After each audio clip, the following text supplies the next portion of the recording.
today is Dr. Joe Okei-Odumakin, who is a Nigerian women's rights activist. Thank you. Welcome to Sahara Reporters. My pleasure, and thank you for having me today. So who are SARS? Who are these officials? And what are they supposed to be doing? How come that the duty has now transited into violence, of innocent citizens?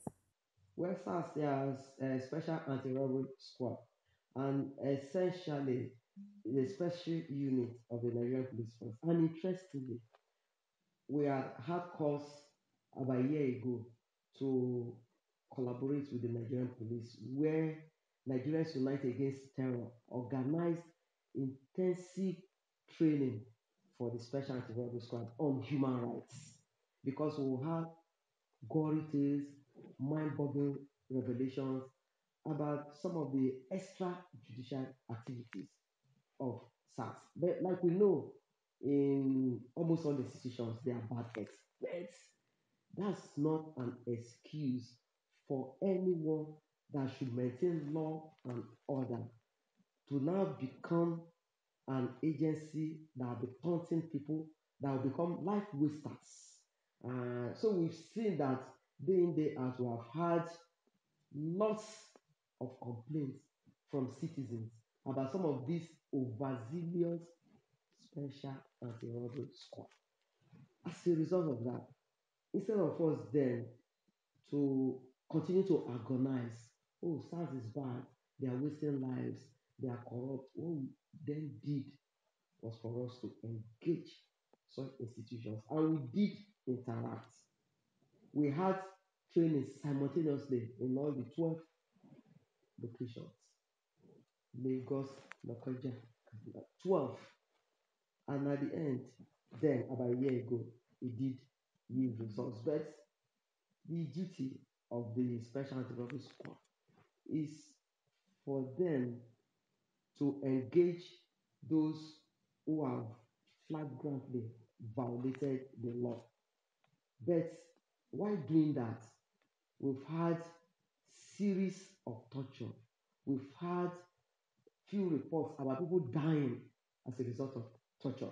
We have had people tell us that they had to sign some documents under duress. We've had where people were randomly arrested. At the end, the innocent is made to suffer. So now is the time to decide either to sanitize the whole SARS or to discard SARS. We always say that you cannot throw the baby away with the bath with the bath water. Again, if you see a baby, it's only a baby that raises her hand that you carry. So if that institution is ready for reform, for sanitization, if there's also political will to implement all the rudiments that entails respect for rights, then we can talk about sanitizing. There are conversations about whether it should be end SARS or end SARS brutality. One would wonder which of them you'd rather have adopted. Well, there's the two sides of it. Those who want end SARS, those ones are tired and they feel that these people can never be reformed. End SARS brutality. Those who feel that, especially those that are incurable optimists, I'm an incurable optimist. And I'm optimistic that with the rate at which this campaign has gone, with the backlash that institution called the police has had, and with citizens galvanizing, coming together to end SARS, I believe that the meeting point will be end SARS brutality. End SARS brutality means that there must be a change of mindset. Again, we are talking about impunity, deterrence, the inability to bring those who have perpetrated heinous acts, those who have become life wasters, those who are treated with kid gloves, the inability to bring them to book and embolden those who perpetrate the heinous acts. So I want to say that in an attempt to end SARS brutality, we must never treat those who have perpetrated heinous acts with kid blows. We must name them, we must shame them, we must, some of them cannot even be changed. We must show them the way out. Not only showing them the way out, they must be charged before the court of competent jurisdiction. So personally, I really want to throw my weight and I want to salute the resilience of Nigerians that have led that SARS. But I want to say that time is not on our side. Someone that was killed by SARS would have been a best presenter like you, the best president we have ever had. So time is not on our side. If we're talking about end SARS brutality, it has to be now. No more excuses. We must work the talk. There must be political will on part of that institution to end SARS brutality. The Inspector General of Police did say that, did call for reorganization of the units and for a probe into personnel conduct. Now, what the question on everybody's lips is, do we trust that the current leadership of the police force would be able to carry out reforms necessary to that to the SARS unit? Well, from what the Inspector General of Police had said in terms of reforms, in terms of appointing a commissioner of police to oversee, and then having the monitoring unit to check all the locations in the country, I just want to say that our people, citizens, we diligently follow the process. Yes, talk is very cheap. There must be political will. Enough of rhetoric. Yes, let's just give the Special General of Police, let's give him time. But that time must be limited. And Nigerians will sit down again to reassess and to reassess the whole process. After that, the final decision will be made. I want to say that let us give the Inspector General of Police time for us to see him walk the talk, for us to see the reorganization. And again, the probe, after the probe, there will be public hearing, there will be truth and reconciliation. And then we see the names of those who have perpetrated the heinous acts, we see their godfathers, and we see them being named and for them being tried. Let's give the number one police officer chance, but we diligently follow the whole process. And at the end, Nigerians will weigh the options. And I want to say that our battle cry then will become never again. Never again must we have that level of SARS brutality. Never again must we have violent violations of fundamental human rights. Never again must we have officers that will not operate within the ambit of the law. Never again must innocent citizens suffer. Never again must we have people who hold on tenaciously to brutality that will not want to succumb to the will of the people. We need time frame. It's not just going to be an open thing. Yes, we've taken it as citizens that there'll be reorganization, there'll be proof. We need that time frame. And that time frame must be short. We must pile maximum pressure. And I want to say that there must be an enabling environment. Must create an enabling environment. And that enabling environment is what we need. Those who are monitoring SARS, those who want to engage in the reorganization, and then the probe. Everything should run simultaneously. I also want citizens to realize that officers and men of SARS have their own rights.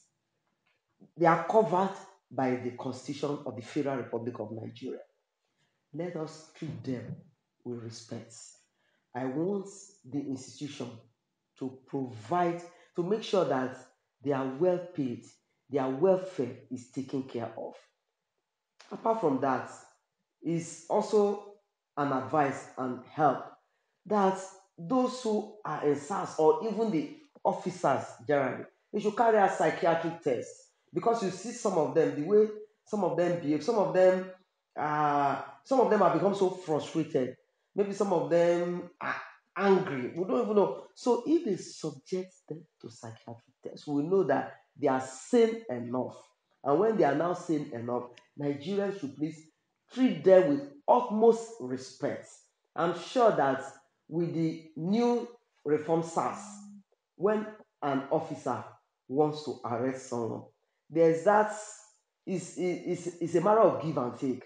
Oh, you are under arrest. I mean, that person will say, officer. I mean, with that decorum, that respect, it's going to be reciprocal.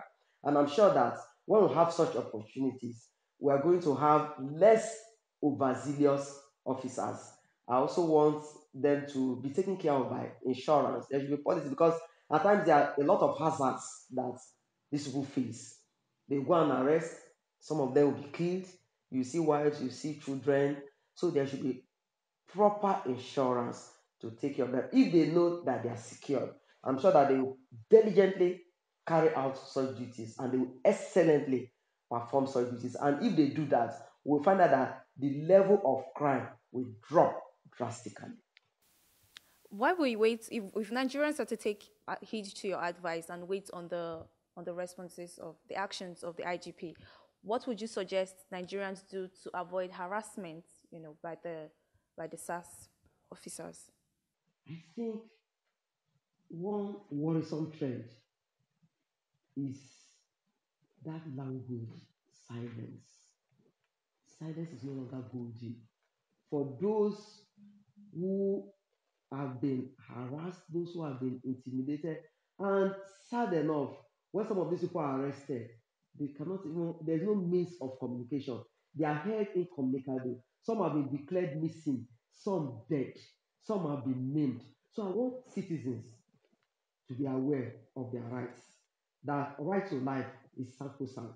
No one has a right to take anybody's life.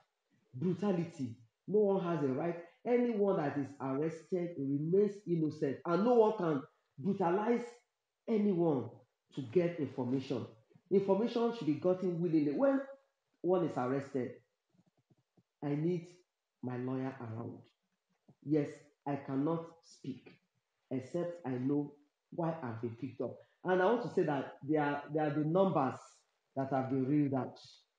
We also have numbers that people can call, like 08037223313, 08034090205, 07056622220. Call and being picked up. Although if the person is arrested within split second, that person's phone will be taken. But within that second, any information that can be passed to them. We have human rights there within the place. Let such be established within the SARS unit so that we human rights people would have undergone special training for them to realize that someone is being arrested. This is the human rights there under SARS. That person will be there. Such a thing will be documented. Who is your next of kin? Who do you want us to call? Then such a thing will be documented. Let me tell all those who have been arrested that no one can be stigmatized except such a permission is given. If one is arrested and said, yes, the person is an armed robber, you come out, I've been accused of robbery, but I'm innocent. This is my name. This is where I come from. No one can stigmatize such a person. So the moment that phobia, oh, it starts, the next thing is that I'll be killed, I'll be stigmatized. Let that stigma be dropped and let the chain of silence be broken. Let all SARS units, that's what we also insist, that all SARS units must have human rights desks that must be manned by those who are properly trained. They might also be men within the force, but they have to undergo such training. And I also want citizens to realize that we must walk the talk. And there is Nigeria is our country. Policemen, they be armed. They can use such against us. So any point in time that we see any overzealous officer, no matter what, let's don't help in cover up. Those who are covering them up are also culpable. So we must learn to speak out, we must learn to protect others, and within the time frame that Nigerians want to hear. Is it within 10 days? Is it within 12 days? Is it then the citizens will now weigh the options and know if truly and sincerely that SARS has become reformed. And I want to say that let me don't uh, sound pessimistic. Anything negative, we're not going to come off fully and SARS. But believing that with this initiative, something positive will evolve from that process.